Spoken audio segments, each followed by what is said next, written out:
you got people in there was never getting out. So straight away I met the Essex boys murderers, Mickey Steele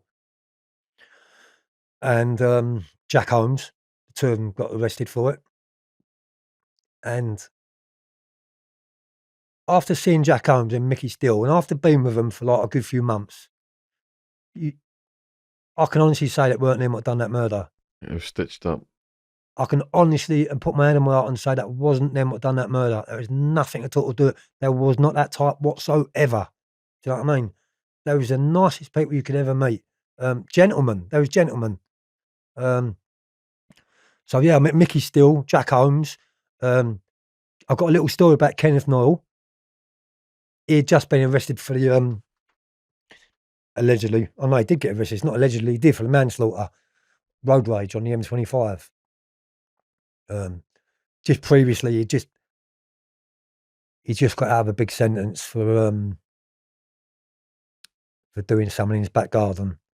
Basically, undercover police had him under surveillance, and they jumped over his he had a big back garden. They jumped over his back garden, so Kenneth's dogs heard intruders coming into his garden. Do you know what I mean?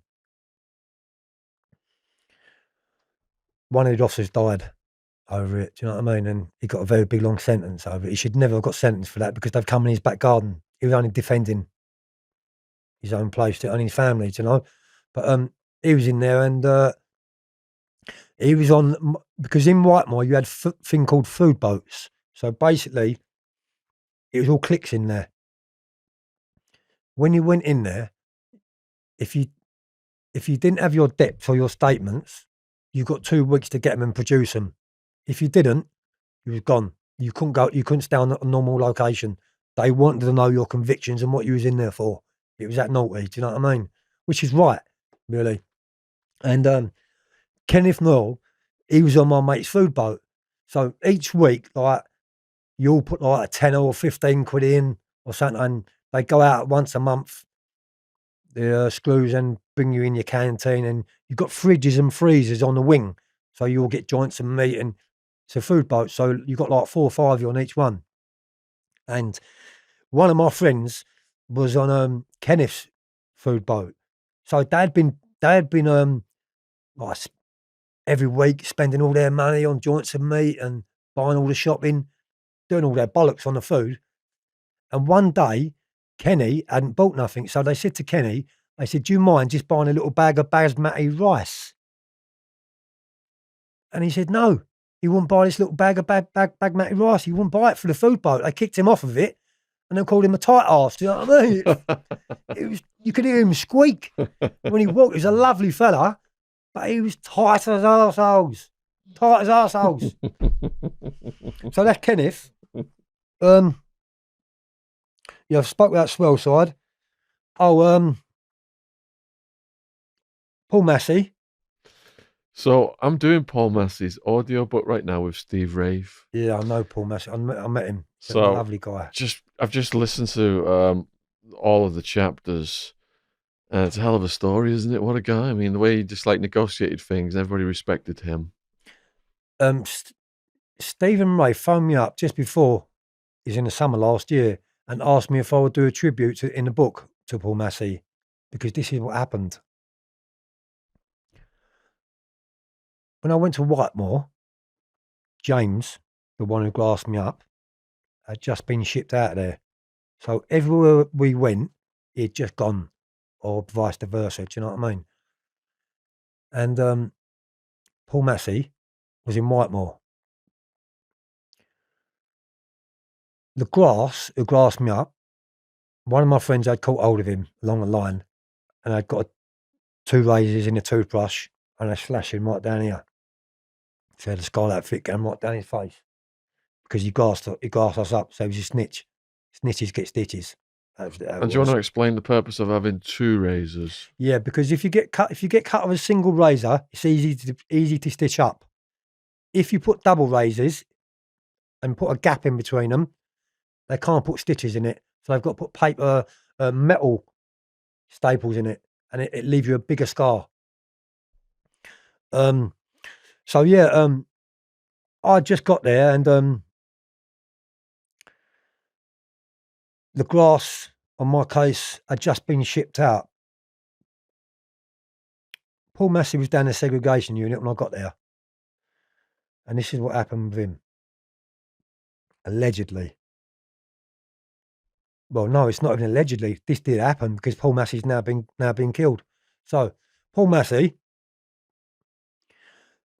there's a nonce on a bad paedophile on the wing at the time. I wasn't in there, but Paul Massey was in there with this fucking grass who grassed me up. Allegedly, Paul Massey give my co-defendant, which is the grass, a little bag of heroin to go and cut this nonce up on the wing because there was a nonce in there. And someone's gone up to this. Paul's given my co-defendant James a little bit of heroin. He's told him where the cell is. So in the morning, the geezer's in bed. My co-defendant, the glass, has gone inside the cell and used his face like a map. Two razors and a toothbrush. Geezer's in bed. He's pulled the blanket back and he's gone like that. He's cut him into smithereens. His face was like a map. He really opened bad. But the police got called because the geezer didn't die, but he had severe facial injuries. The police got called.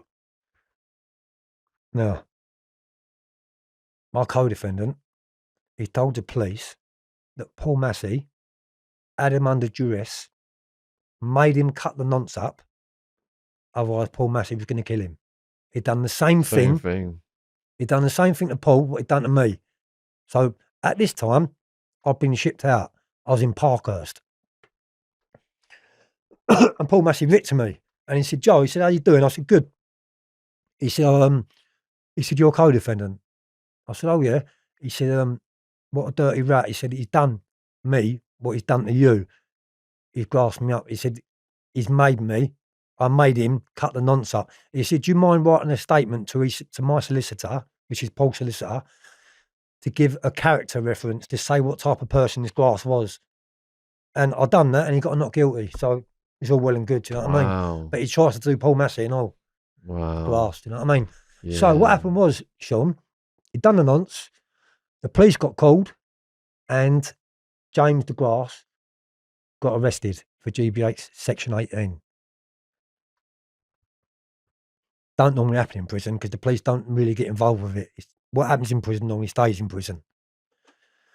But this paedophile had been cut up so bad that he thought he's going to ring the police, get the police involved. So he'd gone under duress, do you know what I mean, with Paul again, and done the same with me, got away with it. And then, like, you know what happened with Paul later on in life, do you know what I mean? But, so, as I was saying, go back onto the story, sorry, Shaun. So he got arrested, my co-defendant got arrested for this Section 18 GBH. I took him to court. They squashed the 6 years. This is justice. They squashed the 6 years, what had got with us, and they now give him a new life sentence for doing a nonce. Holy shit. So, that's karma. Yeah, that's total karma. That's fucking karma, mate. Yeah. Yeah, in the Paul Massey book, it's really moving, you know, what the kids say, and their stories are heartbreaking. And then on the day of what happened to him as well, how that's detailed, it's really crazy. Nice fella. Yeah. He was a lovely fella, Shaun. Yeah. There's a lot of like bad press, and he was this and he was that and he was this. I didn't see him like that. Do you know what I mean? To be honest with you, I didn't see a bad bone in his body. He didn't come across to me as like violent or anything like that. You know, he come across as a thief, like turning a few quid, like we all did. But because the same hitman took out a guy just at the top of my hometown. There's Widnes and then there's Rainhill. This guy was walking the dog. Liverpool. And that was one of Paul Massey's associates that they took out, yeah. And that's how they caught the hitman, I think, was through that second assassination. Right. So he got took out, didn't he? Yeah, he got killed. It's not on his doorstep, Shaun. Massey. Yeah. Massey, yeah. He the guy came in his military gear and stuff and started what he was going to do, and then Paul put a call in, and the call was really like he was calling for an ambulance or some shit, but the guy taking the call was really long-winded, right? and bam, the hitman just got him. I think he was hiding behind something, and the hitman got him again. Yeah, Uncalled for, really. yeah, It was yeah. uncalled for. He didn't deserve that. No, No no. way. Because when I was with him on a few different times, Shaun. I was in Parkhurst with him. He was on my food boat. Because when he came to Parkhurst, he didn't know many people. And it was on the Isle of Wight. So he was like, on an island. And he didn't want to be in there. Do you know what I mean? He wanted to put himself down in a segregation unit to get shipped out of there and get back near home. I Yeah, took him under my wing, Paul, and I put him on my food boat. I was with him for about 3 months at that time, cooking for him all the time. We was having it together, playing snooker together and doing everything together. He's right as rain. yeah. Chet Sandhu did some time with him as well. He spoke about that, and he said he was really solid and had a good time He with him. was. Very respected.